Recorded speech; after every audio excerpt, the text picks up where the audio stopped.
नमस्कार मित्रों, मैं सुमित साहू और आप जुड़े हैं मेरे चैनल एम विद सुमित के साथ। आइए आज हम पर्यावरण विषय को लेकर एक टॉपिक पर डिस्कस करेंगे, जिस टॉपिक का नाम है पर्यावरण का सामान्य परिचय।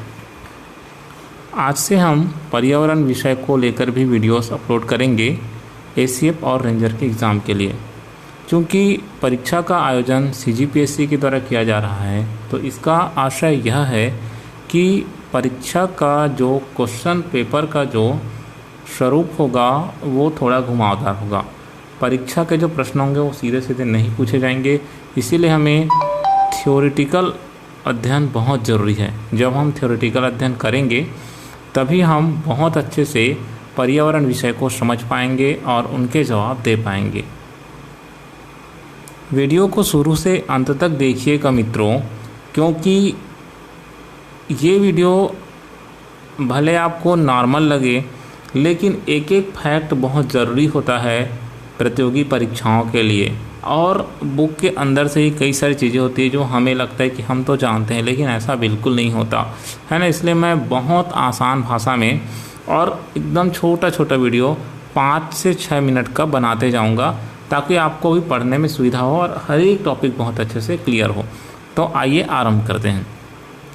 पर्यावरण के सामान्य परिचय में स्टार्ट करते हैं जनरल इंट्रोडक्शन।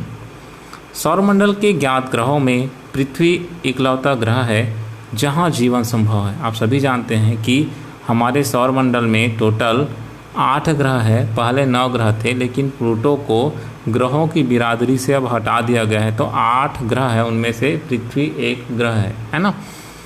और इसी पृथ्वी पर केवल और केवल यहीं पर जीवन की कल्पना की गई है और जीवन संभव हो पाया है।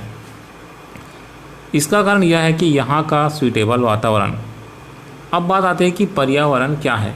पर्यावरण क्या है, इसकी विवेचना अलग अलग क्षेत्रों में काम कर रहे व्यक्तियों द्वारा भिन्न भिन्न तरीके से की जाती है। देखिए, यहाँ पे छोटे क्लासों में जब बच्चे स्टडी करते हैं तो पर्यावरण को आसान भाषा में समझा दिया जाता है कि हमारे चारों ओर के वातावरण को पर्यावरण कहते हैं। अपने जगह वो परिभाषा भी सही है, लेकिन जब हम बड़े लेवल पे जाते हैं तो पर्यावरण का अलग अलग क्षेत्रों के अनुसार परिभाषाएँ बदल जाती हैं।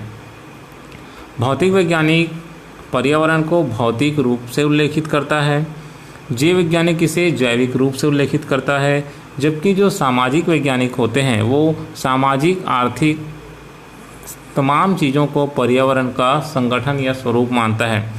कहने का अर्थ यह है कि पर्यावरण में भौतिक पर्यावरण भी शामिल है, जैविक पर्यावरण भी शामिल है, और हमारा समाज, हमारी अर्थव्यवस्था, वो तमाम चीज़ें जो है पर्यावरण के अंतर्गत आता है।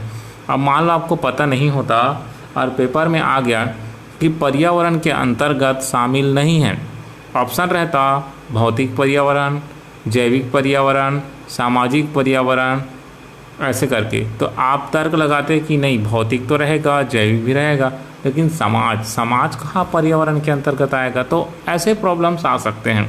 तो इन्हीं सब चीज़ों को हमें चर्चा में लानी है। ओके, आगे जानते हैं। सामान्य शब्दों में पर्यावरण का आशय जैविक एवं अजैविक घटकों एवं उनके आसपास के वातावरण के सम्मिलित रूप से है। आसान भाषा में मतलब पर्यावरण के अंतर्गत जैविक और अजैविक घटक शामिल होते हैं।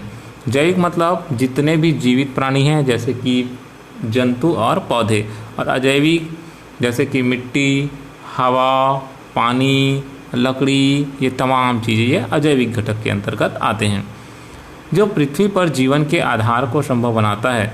अतः पर्यावरण एक प्राकृतिक परिवेश है जो पृथ्वी पर जीवन को विकसित, पोषित एवं समाप्त होने में मदद करता है।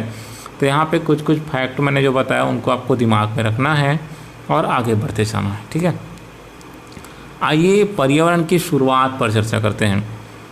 पर्यावरण को अंग्रेजी में इन्वायरमेंट कहते हैं। तो इन्वायरमेंट शब्द फ्रेंच भाषा के इन्वायरोनर शब्द से लिया गया है, जिसका अर्थ होता है घिरा हुआ या घेरना।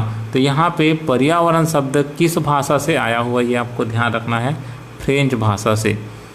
पर्यावरण संरक्षण अधिनियम 1986 के अनुसार पर्यावरण किसी जीव के चारों ओर घिरी भौतिक एवं जैविक दशाओं का एवं उनके अंतःक्रियाओं को सम्मिलित करता है। यहाँ पे मैं इम्पोर्टेंट बात बताता हूँ, यहाँ पे एक चीज़ याद रखेंगे, पर्यावरण संरक्षण अधिनियम कब लागू किया गया? तो ये लागू किया गया 1986 में। ये फैक्ट आप दिमाग में अच्छे से रखेंगे, अपने कॉपी में नोट करेंगे। अब पर्यावरण संरक्षण अधिनियम 1986 के अनुसार पर्यावरण को हम लोग किस प्रकार परिभाषित करते हैं? तो देखो, इसको इस प्रकार परिभाषित करते हैं कि पर्यावरण के अंतर्गत किसी भी जीव के चारों ओर के भौतिक और जैविक दशाएं शामिल होती है और उनमें जो आपस में अंतः क्रियाएँ होती हैं उनका भी समावेश होता है। मतलब आसपास के तमाम वातावरण और जो जीव जंतु है, प्लांट्स है, उनके बीच की जो अंतर क्रियाएँ होती है वो तमाम चीज़ें पर्यावरण के अंतर्गत शामिल होता है। एक दूसरे का रिलेशंस की क्या रिलेशन है, हम एक दूसरे से किस प्रकार निर्भर है, ये तमाम चीज़ें पर्यावरण में शामिल होता है। ठीक, यहाँ पर चित्र में आपको दिखाई दे रहा होगा, तो ये एक छोटी सी बात है, आप ध्यान रखेंगे। पर्यावरण को प्रमुख रूप से 3 मंडलों में बांटा गया है। हमारा जो पृथ्वी है उसको एक वायुमंडल, दूसरा जलमंडल और तीसरा स्थल मंडल, और इसी प्रकार पौधे और जंतुओं का जो समूह है ना, उसे जीवमंडल के नाम से जाना जाता है। आगे कुछ बातें और, चूँकि मनुष्य प्राकृतिक क्षेत्र से लेकर मानव निर्मित सामाजिक एवं प्राकृतिक क्षेत्र में रहता है, अतः ये सभी पर्यावरण की रचना करते हैं। मैंने शुरू में बताया था कि समाज, संस्कृति है ना, प्लांट्स, एनिमल्स, तमाम चीज़ें है ना, जो भी चीज़ आपको दिखाई दे हमारे परिवेश में, सब पर्यावरण के अभिन्न अंग होते हैं। प्रकृति में जीव केवल उपयुक्त वातावरण में ही जीवित रह सकते हैं। वे एक दूसरे के साथ पारस्परिक क्रिया करते हैं एवं पर्यावरण के संपूर्ण जटिल कारकों द्वारा प्रभावित होते हैं। पर्यावरण सभी जैविक तथा अजैविक अवयवों का सम्मिश्रण है। पर्यावरण के विभिन्न अवयव एक दूसरे से जुड़े हुए और परस्पर आश्रित रहते हैं। पर्यावरण के कुछ कारक संसाधन के रूप में जबकि दूसरे कारक नियंत्रक के रूप में कार्य करते हैं। कहने का मतलब यह है दोस्तों कि इस जो हमने सामान्य जो परिचय पढ़ा है उसमें आपको ध्यान ये रखना है कि पर्यावरण क्या है, पर्यावरण के कितने घटक होते हैं। तो आपको पता चल गया 2 घटक होते हैं मुख्य रूप से, और पर्यावरण में क्या क्या चीज़ें शामिल होती है। जैसे समाज, हमारा समाज ही पर्यावरण का ही अंग है। पर्यावरण शब्द की उत्पत्ति कहाँ से हुई है, उसका अर्थ क्या है, और पर्यावरण संरक्षण जो अधिनियम है 1986 के बारे में आपको ध्यान रखना है। आपसी अंतःक्रिया क्या होती है यह भी आपने जाना।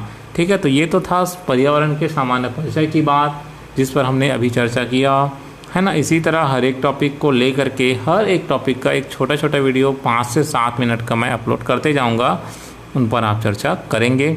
और जब ये चैप्टर फिनिश हो जाएगा, हमारा जो चैप्टर नंबर 1 चल रहा है फिलहाल, जिसमें हम लोग पर्यावरण के बारे में डिस्कस करेंगे। ठीक है, नेक्स्ट वीडियो जो रहेगा वो पर्यावरण के घटकों के बारे में रहेगा। ठीक है, तो आशा करता हूँ कि आप सबको मेरा ये वीडियो अच्छा लगा होगा। अगर वीडियो अच्छा लगा है दोस्तों तो वीडियो को लाइक कीजिए, शेयर कीजिए और चैनल को सब्सक्राइब कीजिए। ठीक है, मिलते हैं अगले वीडियो में, तब तक के लिए धन्यवाद।